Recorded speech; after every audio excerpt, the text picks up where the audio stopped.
પ્રદક્ષિણા કરી પૂજ્ય ભાઈશ્રીના આશીર્વાદ પ્રાપ્ત કરી દરેકને પોતાનું સ્થાન લઈ લેવા વિનંતી. અંજાર કર્મકાંડી બ્રાહ્મણ મંડળ વતી પ્રમુખ શ્રી અર્જુનભાઈ જોશી, મંત્રી શ્રી પુનિતભાઈ પંડ્યા, ઉપપ્રમુખ શ્રી વરુણભાઈ પંડ્યા અને ખજાનચી શ્રી કપિલભાઈ મહેતા પૂજ્ય ભાઈશ્રીના શ્રી ચરણોમાં પુષ્પમાલા અર્પણ કરી એમના આશીર્વાદ પ્રાપ્ત કરશે અને મનોરથી પરિવાર પંકજભાઈ અને જાહ્નવીબેનનું એવો સન્માન કરશે. એમને મંચ પર પધારવા વિનંતી. કચ્છી માહેશ્વરી સમાજ તરફથી શ્રી હિતેશભાઈ ભૂતડા, જયંતિભાઈ, કિરીટભાઈ દામોદરમલ,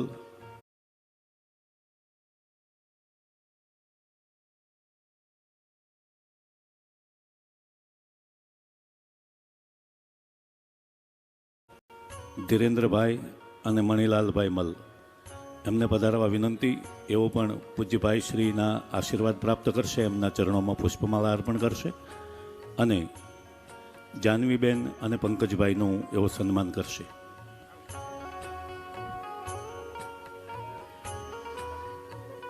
મંચ ઉપર ઉપસ્થિત યજમાન પરિવારના અન્ય સદસ્યોને વિનંતી એવો પોતપોતાનું સ્થાન ગ્રહણ કરે.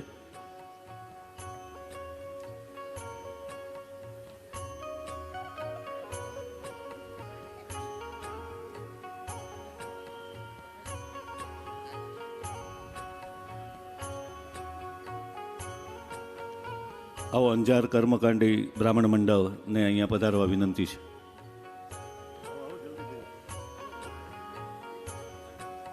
ઝડપ રાખવા વિનંતી છે. મહેશ્વરી સમાજ કચ્છના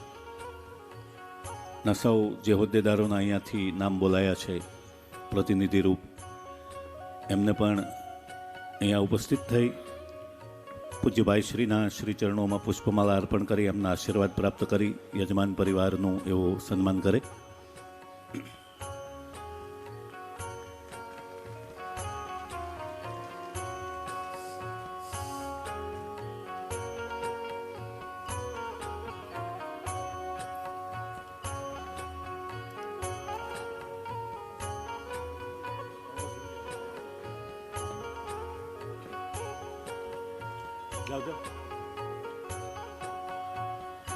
મહેશ્વરી સમાજ પંકજભાઈ નિજ્ઞાતિજનો પૂજ્યભાઈ શ્રીના આશીર્વાદ પ્રાપ્ત કરશે, એમના ચરણોમાં પુષ્પમાલા અર્પણ કરી અને જાહ્નવીબેન અને પંકજભાઈનું સન્માન પ્રમુખ શ્રી કિરીટભાઈ દામોદર મલ દ્વારા કરવામાં આવશે. હિતેશભાઈ ભૂતડા પંકજભાઈનું સન્માન કરશે અને ધીરેન્દ્રભાઈ અને મણિલાલભાઈ પંકજભાઈને શાલ અર્પણ કરશે.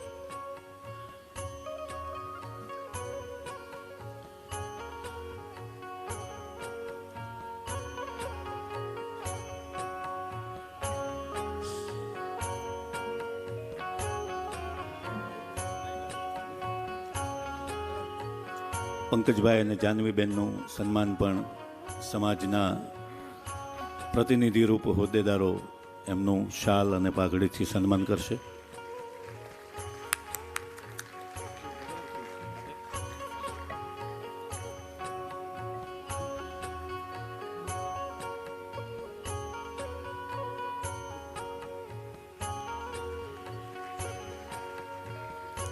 કર્મકાંડી બ્રાહ્મણ મંડળ પણ પંકજભાઈ અને જાહ્નવીબેનનું સન્માન કરશે. એ પ્રતિનિધિઓને અહીંયા આવી જવા વિનંતી છે. ઝડપથી સૌ આવશે. આશીર્વાદ સાથે એમનું સન્માન અંજાર કર્મકાંડી બ્રાહ્મણ મંડળના પ્રતિનિધિઓ દ્વારા કરવામાં આવી રહ્યું છે. ધન્યવાદ. સૌને પોતપોતાનું સ્થાન લઈ લેવા વિનંતી છે.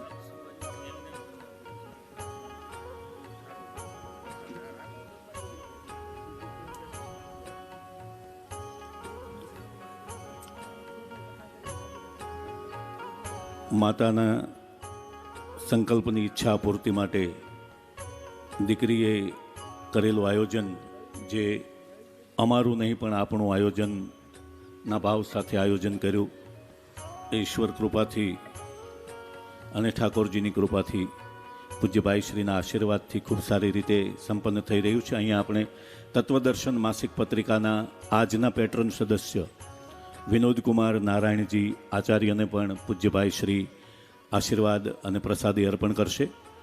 આપણે અગાઉ કહ્યું તેમ તત્વદર્શન માસિક પૂજ્યભાઈ શ્રી સાથે પૂજ્યભાઈ શ્રીની નિશ્રામાં ચાલતી પ્રવૃત્તિઓ સાથે જોડાયેલા રહેવાનું એક સશક્ત અને સબળ માધ્યમ છે. એના જેઓ પેટ્રન સદસ્ય બન્યા છે એમને વિનોદકુમાર નારાયણજી આચાર્યને ઉપસ્થિત થવા વિનંતી. સત્સાહિત્ય પ્રકાશન ટ્રસ્ટના પુસ્તકો સાથેની આશીર્વાદરૂપ પ્રસાદી પૂજ્યભાઈ શ્રી દ્વારા એમને અર્પણ કરવામાં આવશે. આપ પણ જો આ માસિક પત્રિકાના સદસ્ય બનવા માંગતા હો અને એ રીતે પૂજ્યભાઈ શ્રીની નિશ્રામાં ચાલતી વિવિધ પ્રવૃત્તિઓ અને એના થકી આપણી આ ઉજ્જવળ વૈદિક સનાતન પરંપરા સાથે જોડાઈ રહેવા માંગતા હો તો આપણા પ્રવેશ દ્વારની બરાબર સામે સત્સાહિત્ય પ્રકાશન ટ્રસ્ટનો સ્ટોલ છે. ત્યાં માત્ર તત્વદર્શન સામયિક જ નહીં પણ અન્ય ધાર્મિક બુકો પણ ઉપસ્થિત છે. ધન્યવાદ. સૌને પોતપોતાનું સ્થાન લઈ લેવા વિનંતી. પરમાત્માના વાંગમય સ્વરૂપ શ્રીમદ ભાગવતને પ્રણામ અને શ્રીમદ ભાગવતના તપસ્વી વિદ્વાન સાધક અને ભારતીય સંસ્કૃતિ અને મૂલ્યોના પુરુષ કરતા પૂજ્યભાઈ શ્રીના શ્રી ચરણોમાં વંદન. આપણે કેટલાક કહેવાતા બૌદ્ધિક લોકો, શિક્ષિત લોકો, કહેવાતા બૌદ્ધિકો અને શિક્ષિતો આવા આયોજનોને વેસ્ટ ઓફ ટાઈમ ગણાવી અને વખોડતા હોય છે અને કંઈ કેટલાય તર્ક અને દલીલો ઉપસ્થિત કરતા હોય છે, અથવા તો આપણને સૌને જૂનવાણી વિચારોના ગણીને હસી કાઢતા હોય છે. પણ આપણે સૌ જાણીએ છીએ કે અંતે તો આપણે આપણી આ મૂળ પરંપરા તરફ પાછું આવવું પડશે. કેમ કે માણસ રીલમાં તો ખુશ દેખાય છે, રિયલમાં ખુશ નથી. સંબંધો, સ્માઇલ બધું સિન્થેટિક થઈ ગયું છે. આપણે કૃત્રિમ સમાજમાં જીવી રહ્યા છે. એક દંભનો નકાબ ઓઢીને આપણે જીવી રહ્યા છીએ.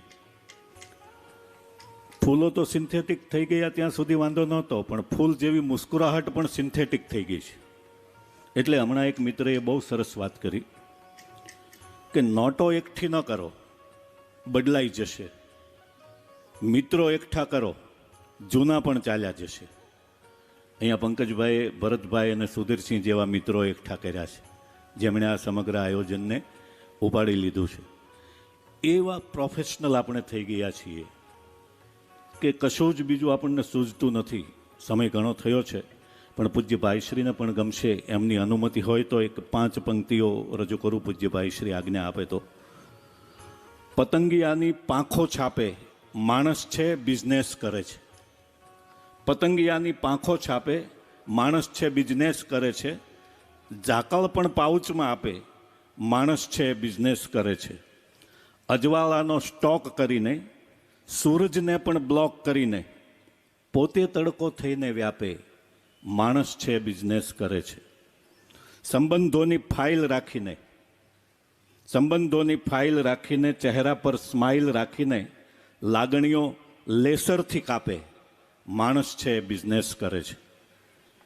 શબ્દને વાટી અર્થોનું કેમિકલ છાંટી, જળમાં પણ ચિંગારી ચાંપે, માણસ છે બિઝનેસ કરે છે.